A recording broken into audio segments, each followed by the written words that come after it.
Mayong adlaw, katawhan sa Dios, Archdiocese sa Osamis. Akong timbaya sa mga mag-uuma o mga mananagat. Akong timbaya sa tanang katawhan nga karon namati kanako. Kamu nga na sa kabukiran, salamat sa inyong pagpamati. Kamu nga na sa kapatagan, salamat sa inyong pagpamati. Kamu karon nga nagsakay sa inyo nga mga sakyanan, nasa rural, nasa inyong pribado nga sakyanan, nga samtang kamo ga himo sa inyong panaw namati kamo kanako, salamat kaayo. Karong adlaw mao ang Agosto 10 adlawng Lunes, o karong adlaw atong gisaulog ang kapistahan ni Saint Lawrence, Deacon and Martyr. O kinahanglan usab nga ako ding ipahibalo nga niadtong Pizza City dito kami sa Mindoro. Kami duha ni Father Jason Panagiton mo represent sa Archdiocese sa Osamis dito sa Mindoro. Tungod kay ang Mindoro, ang Kalapan, nahimo namang diocese. From Vicariato, gihimo nga diocese. O gi-install nga isip nga una usab nga obispo sa diocese sa Kalapan, mao Sir Most Reverend Moises Cuevas Didi.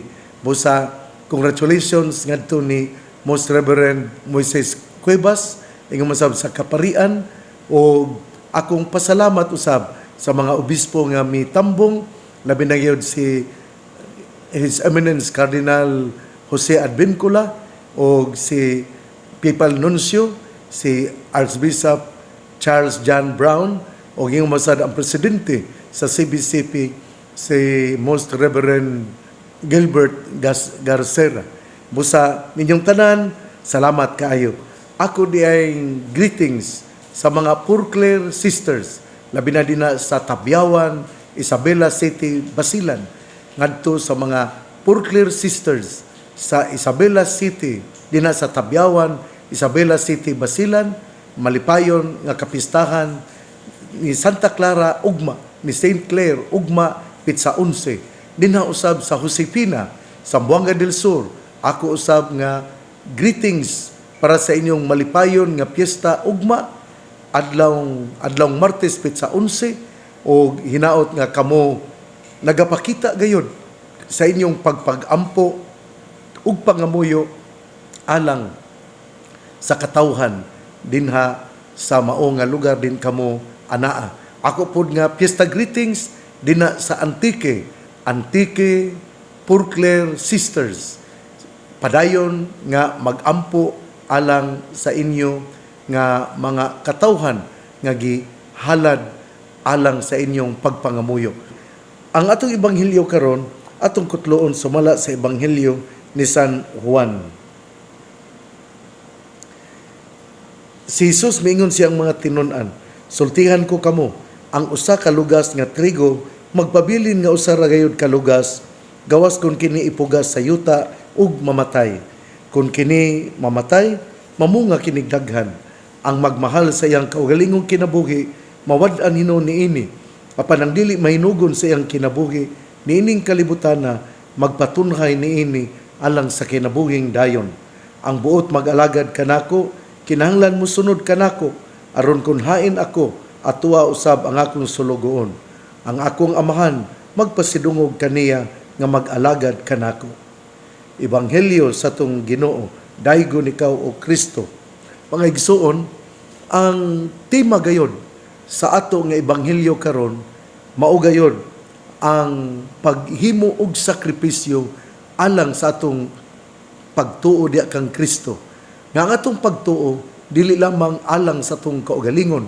Ang atong pagtuo, mamahimo lamang kini nga matinud-anon nga nahuptan ang maong pagtuo kung kini atong ipaambit ngadto sa atong isig katawo. Ug mao kini nga mihimo og usa ka sanglitanan ang ato nga Ginoo si Jesucristo. Ningon siya, ang usa ka lugas nga trigo magbabilin nga usa ra gayud ka lugas, gawas kun kini ipugas sa yuta ug mamatay. Ug kun mamatay kini, mamunga kinig daghan.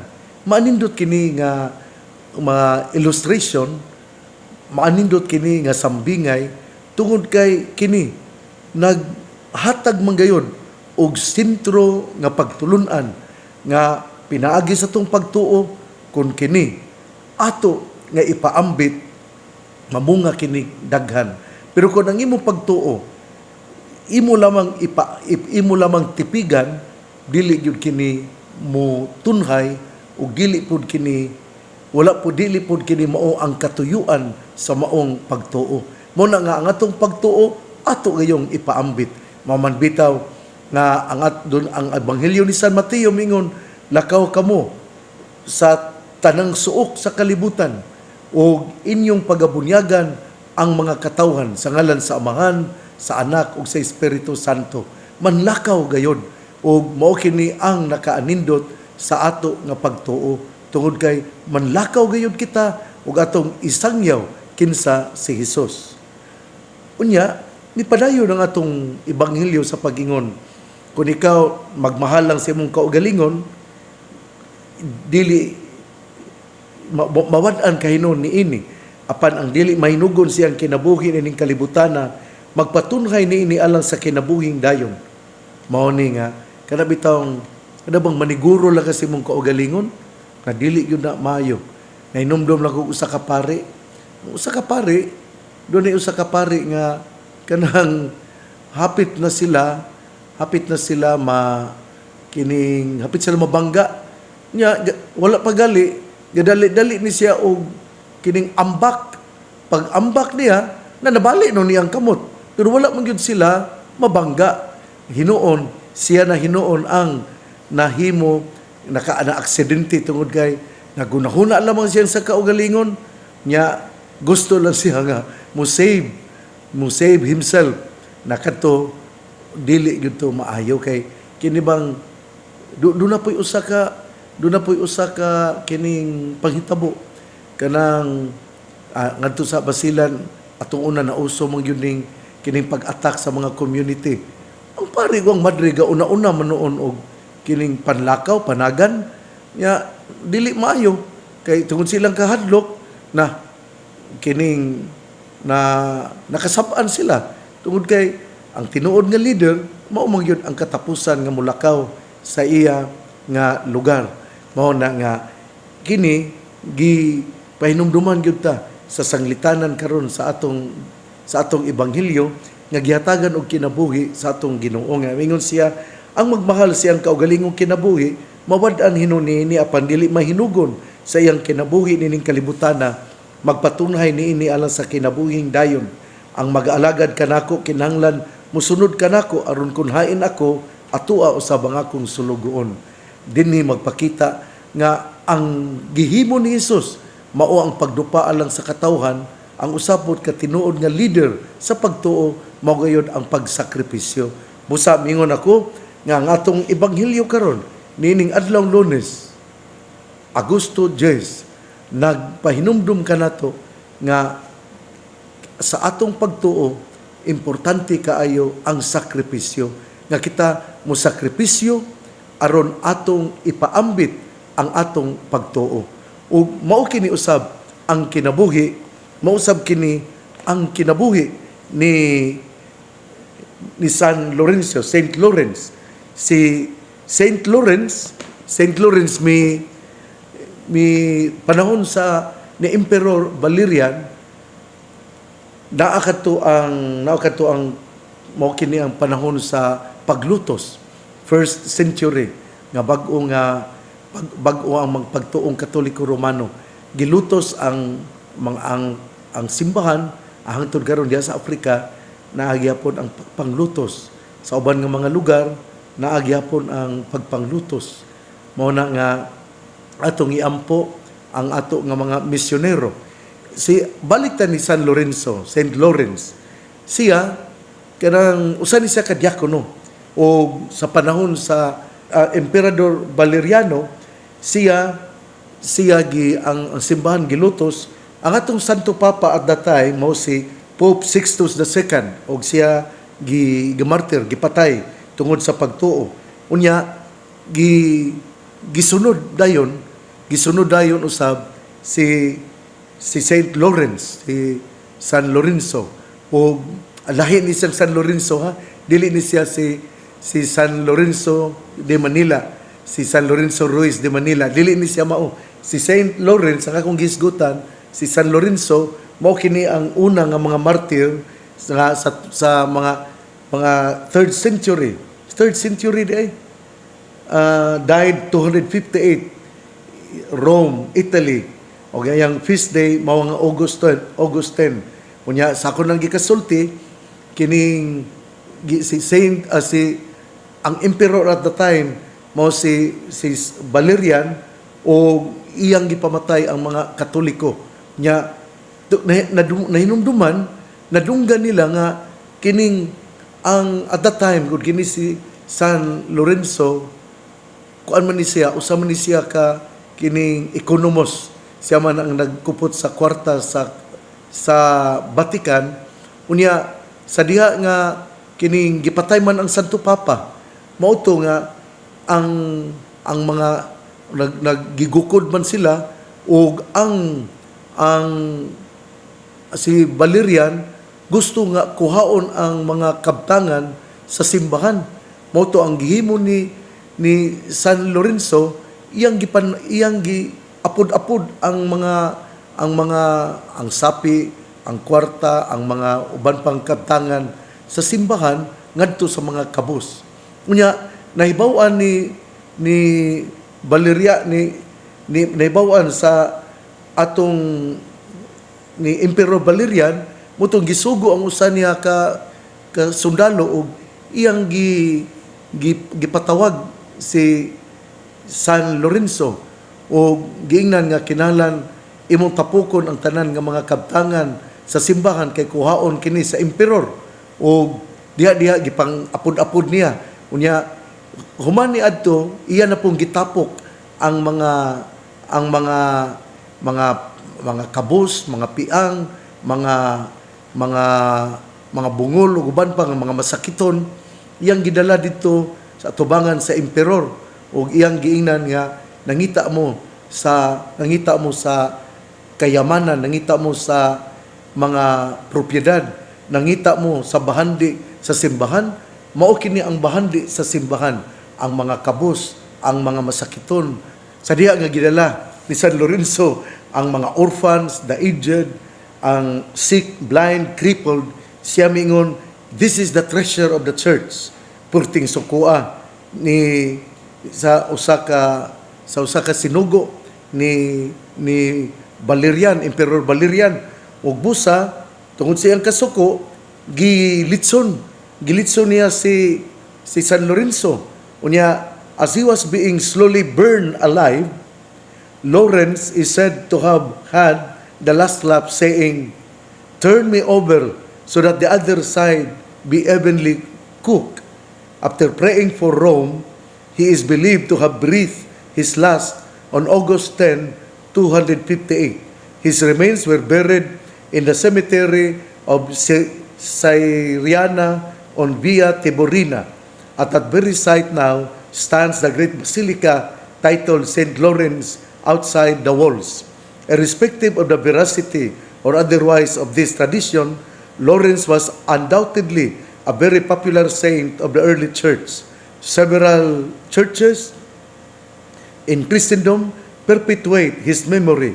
In fact, his name is mentioned in the first canon of the church along that of his beloved father, Pope Sixtus II. Mao ni ang nakaanindot sa gihimo ni San Lorenzo. Gilitson siya, mingon siya, wag gyud siya magsagit ha, gani ginaingon man nga daghan ang nakonverter tungod sa ilang nakita ni San Lorenzo nga siya gaampo, unya gaingon pa gyud sa naglitson niya nga tuyo ka ko haron maayo ang pagkaluto nako, ang tibok na kong lawas insakto ang pagluto. Og sagsigi siya pagampo, og diha ang daghan nga mga Romanhon, mga senado kuno ang nakonverter og nahimong Katoliko Romano. Mo ni ang ginaingon bitaw nako permig balik-balik kini bitaw sanguis martyrum semen Christianorum. The blood of the martyrs the seed of Christianity. Sanguis martyrum, semen Christianorum.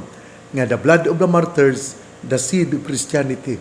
Tungod kay gipatay si Pope Sixtus the second, ang mga tao nga nakakita kay ilag yung gipuy-an o ilag yun nga gibarugan ang pagtuo, daghan na hinuon ang nakonvertir. O bisan sa ato nga mga misyonero, daghan na pud kaayo ang nakonvertir tungod kay ilang yung gipuy-an ang pagtuong Katoliko Romano. Igsuon, ang mayong balita nga mong pulong ni Hesus, ang ayang pamation, pamalandungan ug paningkamutan nga mapuy-an. Bulahan ang tao nga namati sa pulong sa Ginoo, sama siya sa kahoy nga gitanom, daplin sa usa ka sapa, kansang dahon dili gayud malaya. Tempo sa timbunga siya mamunga. Igsuon, ugma na usab. Kagahapon Domingo, didto ako sa Macalibre Alto aron pag-install ni Reverendo Padre Elmo Melo. Daghan kay ang mga tao nga mitambong gani ang charismatic renewal movement tuwa man usab aron sila mosaksi og mohimo usab sa mao nga meeting sa ilang kapunungan. Og ako din pasalamat sa presensya usab during the installation, ang presensya sa Vice Gobernador si Honorable Weng Gutierrez ug sa tanan nga mga matuohon nga mga chapel presidents, mga kapitan sa barangay. Salamat kaayo sa inyong pagtambong aron masaksihan ang mga panaad ni Reverendo Padre Elmo Melo. Nitong Pitsa 2, sa Agosto 2, atong gi-install si Reverendo Padre Ernesto Culanag isip Cura Paroko sa Pangabuan. Kagahapon Domingo, ato na usab nga gi-install sa alas 9 sa buntag si Reverendo Padre Elmo Melo. Karong Pitsa 11, Martes, ato na usab nga i-install pagka Cura Paroko din na sa Concepcion, Misamis Occidental, parokya sa Immaculate Conception, si Reverendo Padre Romel Rodinas. Alas 10 sa buntag sa Pitsa 11. Og mao kini ang atong mga schedules. Akong balikon nga ngadto kagahapon Domingo, installation ni Reverendo Padre Elmo Melo. Salamat sa presensya sa atong Vice Gobernador Honorable Weng Gutierrez ug yung manusab sa kapunungan sa Charismatic Renewal sa Archdiocese sa Osamis. Tuaw usab sila. Salamat usab sa mga barangay captains nga mitambong. Ako po nga ipahibalo nga karong Pitsa 11 Martes, Pitsa Ugma, mao na usab ang installation ni Reverendo Padre Romel Rodinas isip Cura Paroko dinha sa parokya sa Immaculada Concepcion, Misamis Occidental. Unya ako diay nga pasalamat sa mga matuohon sa Macalibre Alto ug sa mga kasikbit nga mga barangay nga sakop sa maong parokya. Salamat kaayo. Ako pud ta kamo nga agnihon, ako ta kamo nga dapiton nga mutambong gayud og muanha dinha sa ato nga kuta shrine nga mo dagkot kitag kandila labi na kadtong wala kasimba kagahapon, hinaot nga makabisita sa mahal nga Birhen Maria dinha sa kuta shrine, mudagkot kitag kandila ug atong isulti ang atong mga kaguol, atong isaysay ang ato nga mga kahingawa sa kinabuhi. Ug ako sayod nga ang mahal nga Birhen Maria, ang Birhen sa kuta, mamati gayud kanato ug ang atong mga intensyon dadon gayud ngadto sa tiilan sa atong Ginoo, ang bugtong manluluwas. Si mahal nga Birhen Maria, sultian ta kamo ha, dili man ni siya ilis sa Ginoo. Nya wala po dili po ni siya ang manluluwas. Ang manluluwas mao ra gayud si Hesus. Si Mama Mary sanglit siya inahan sa atong Ginoo. Duna gid siya dakong papel sa kasaysayan sa kaluwasan. Kay siya kun moduol siya og musulti sa iyang anak, dunggon gid siya kay inahan man siya. Mao na nga magpalaban kita sa mahal nga Birhen Maria. Ang mga laing tinuhuan allergic ra ba kaayo ni Mama Mary, pero nabagoy inahan sa atong Ginoo nga atong isalikway. Nabagoy mituo ka sa atong Ginoo pero wa ka motuo sa iyang inahan. Unya unsao man lang ana masakitan po nga atong Ginoo kung imong panamastamasan si Mama Mary. Mo na nga atong pasalamatan gayon si Mama Mary. O dili pa di ako sa gingnan ta mo nga moadto kita modagot og kandila dina sa Kuta Shrine, kamong naa sa Bacolod, kamong naa sa Maranding, kamong naa sa Malingaw, kamong naa sa Aurora, dina pa sa mga kabukiran. Mudulhog ta. Labi na gyud ako gyud mo nga imbitaron, labi na kanang naa sa kining Don Victoriano, panimba mo kung Domingo, kamong nakadungog nako. Labi na kung duol kita sa simbahan dina sa Don Victoriano. O kung anaa kita sa mga kapilya na misa si Father Jerry Lawrence Tautuan, ato gyud nga tambungan. Unya magdala pud ta og mga halad. Ato pong pakanon si Father Jerry Lawrence Tautuan, ang kura paroko. Dili kay mumisa lang na siya, kay batanon pa na siya, mukaon mo yun na. Muna nga, atong bisan good 5 kabuok saging imulong agon ang hinog, lungaga na, aron doon na po ikapakaon sa inyong pari. Ato mo yun ang naandan no nga, kung dunay kasaulugan, dunay misa, ato yung andaman ang pari, ato pong pakanon. Muna nga, dinha sa Don Victoriano, ako ta kamong dapiton nga mutambo ngayon sa mga misa sa inyong kapilya, sa mga kang atong kura ka paroko batanon nga pari si Father Jerry Lawrence Tautuan, o ako usab kamo nga dasigon nga muandam usab og pagkaon alang sa tong Padre Kura Father Jerry Lawrence Tautuan.